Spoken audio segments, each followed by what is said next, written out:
So I've got a Harbor Freight tire changer, and I already broke the bead loose on this golf cart tire, but I'll just show you how to do that, and then I'll take the tire off the rim.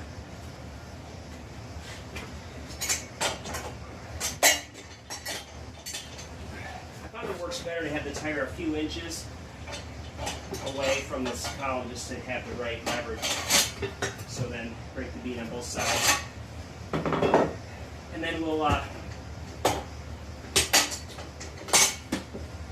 up this. There's a hole in the platform. Got collar on.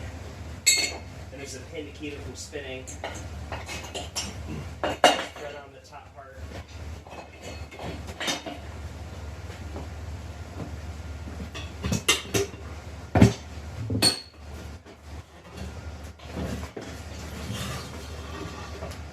I just bolted this down to a pallet so you can be portable.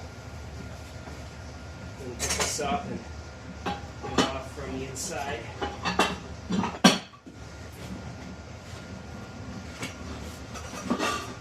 There we go.